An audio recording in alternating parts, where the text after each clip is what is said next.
ఉత్తరాంధ్రలో IT park అనేది కేవలం ఒక్క విశాఖపట్నంకే పరిమితం చేయకుండా ఉత్తరాంధ్రలో అతి ముఖ్యంగా వెనుకబడి ఉన్న ప్రాంతం శ్రీకాకుళం జిల్లా అధ్యక్ష.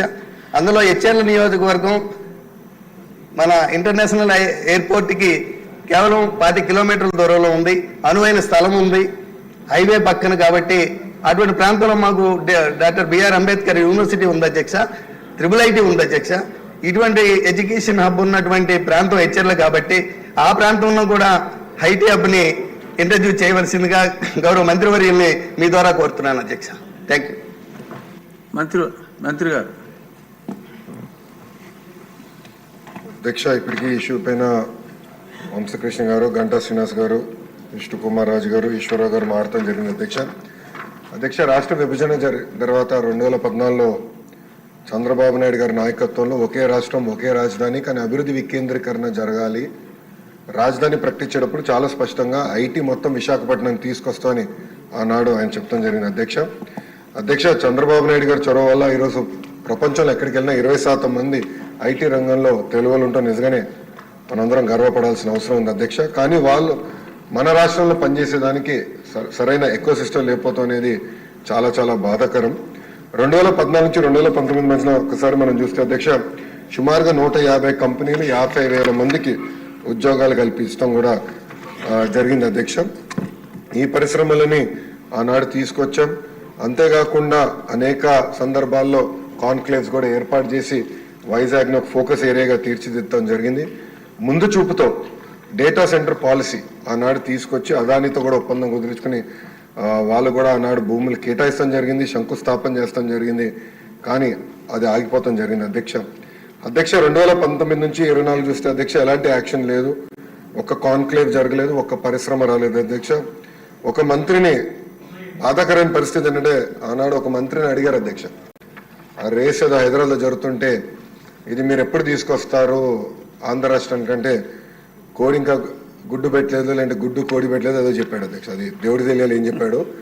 ఆ రోజు నుంచి ఆంధ్ర రాష్ట్రం అనేది ఎగతాళి చేశారు అధ్యక్ష. ఎక్కడికి వెళ్ళినా ఆంధ్ర రాష్ట్ర ఐటీ మంత్రి ఇలా ఉంటారా, ఇలా అవుతే పరిశ్రమలు ఎట్లా వస్తాయని కూడా వాళ్ళందరూ ఎగతాళి చేసే పరిస్థితి అధ్యక్ష. అంతేకాకుండా అధ్యక్ష, నేను మంత్రి అయిన తర్వాత అనేక కంపెనీల్లో కూడా కలిస్తే గత ప్రభుత్వంలో ఉన్న వాళ్ళు చాలా స్పష్టంగా మన కంపెనీల్లో వాటాలు అడుగుతాం జరిగింది అధ్యక్ష.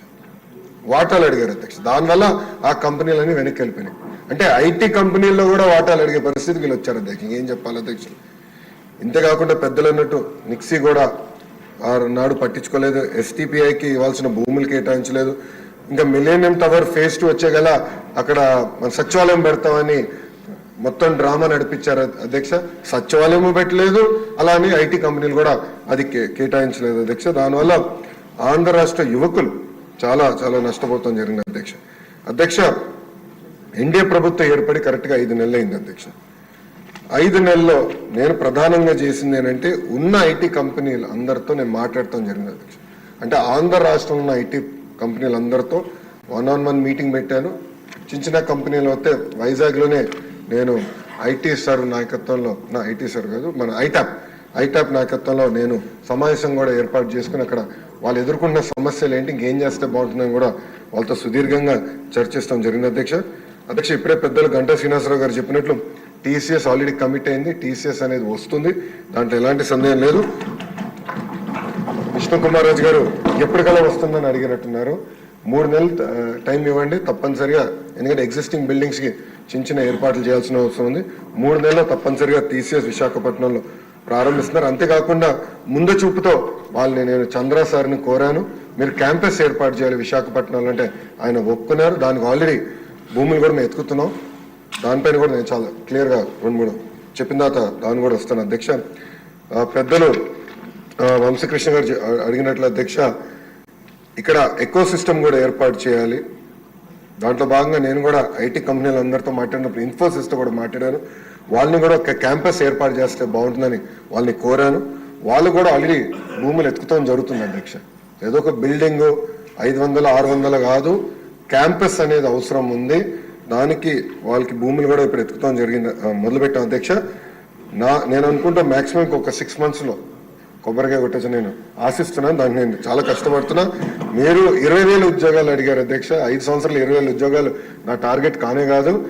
పెద్దలు అన్నట్టు 5 లక్షల ఉద్యోగాలు ఒక ఐటీ రంగంలో ఆంధ్ర రాష్ట్రంలో క్రియేట్ చేయాలని టార్గెట్ గా నేను పనిచేస్తున్నాను అధ్యక్ష. మన యుఎస్ కూడా వెళ్ళాను. అనేక డేటా సెంటర్ సంస్థలతో కూడా నేను కలుస్తాను జరిగింది అధ్యక్ష. ఒకసారి చూస్తే 2019 నుంచి 24 వరకు గత ప్రభుత్వం దీనిపైన ఎలాంటి ఫోకస్ పెట్టక డేటా సెంటర్ ఎకో సిస్టమ్ అటుపక్క విశాఖపట్నంలో, క్షమించాలి, అటుపక్క ముంబైలో, ఇంకో పక్కన తమిళనాడులో, అదేవిధంగా తెలంగాణలో వస్తాం జరిగింది అధ్యక్ష.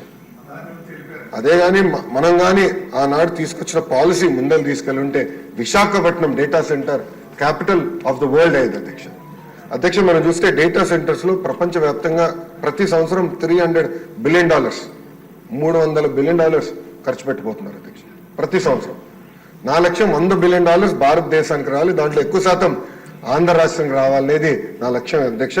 దాంట్లో నేను అందరినీ కలిసాను అధ్యక్ష. అంటే కొన్ని కంపెనీ పేర్లు నేను వెల్లడించలేను, ఎందుకంటే ఎన్డీఏ నేను వాళ్ళతో సైన్ చేశాను కనుక. వాళ్ళతో చర్చించినప్పుడు 2-3 రిక్వెస్ట్లు ఉన్నాయి. ఎస్పెషల్లీ డేటా సెక్యూరిటీ, అదేవిధంగా టాక్సేషన్, డేటా ఎంబసీస్ విషయంలో. విష్ణు కుమార్ రాజు గారు బీజేపీ నుంచి కూడా ఉన్నారు కనుక ఇక్కడ నేను ఆల్రెడీ ఢిల్లీలో ఉన్న పెద్దలతో నేను చర్చిస్తున్నాను సార్. అది పాలసీ, ఒక ఫ్రేమ్వర్క్ అనేది ఏర్పాటు చేయాల్సిన అవసరం ఉంది. తద్వారా పెద్ద ఎత్తున పెట్టుబడులు కేవలం ఆంధ్ర రాష్ట్రంగా భారతదేశానికి వచ్చడానికి అవకాశం ఉంది.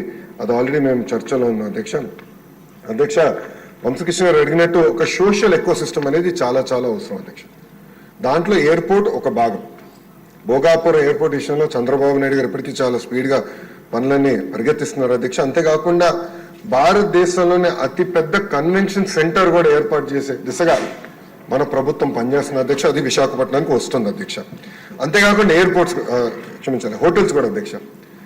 అది నా డిపార్ట్మెంట్ కాకపోయినా దుర్గేష్ గారు డిపార్ట్మెంట్ అది. కానీ అది ఎకనామిక్ డెవలప్మెంట్ బోర్డు కింద ఈ ఎకో సిస్టమ్ ఏర్పాటు చేయాలంటే పెద్ద ఎత్తున హోటల్స్ రావాలి విశాఖపట్నానికి. వేలాది హోటల్స్ రావాలి అధ్యక్ష. 10 కాదు, వేలాది హోటల్స్ వస్తేనే ఆ ఎకో సిస్టమ్ ఏర్పడుతుంది. దానికి నిన్నే పాలసీ కూడా టూరిజం పాలసీ కింద టూరిజాన్ని ఇండస్ట్రీగా గుర్తించే విధంగా చంద్రబాబు నాయుడు గారి నాయకత్వంలో నిన్న కేబినెట్ కూడా ఆమోదం తెలిపింది అధ్యక్ష. దాంట్లో భాగంగా హోటల్స్ కూడా పెద్ద ఎత్తున విశాఖపట్నానికి తీసుకొస్తాం, కనెక్టివిటీ కూడా ఏర్పాటు చేస్తాం, కన్వెన్షన్ సెంటర్ కూడా తీసుకొస్తాం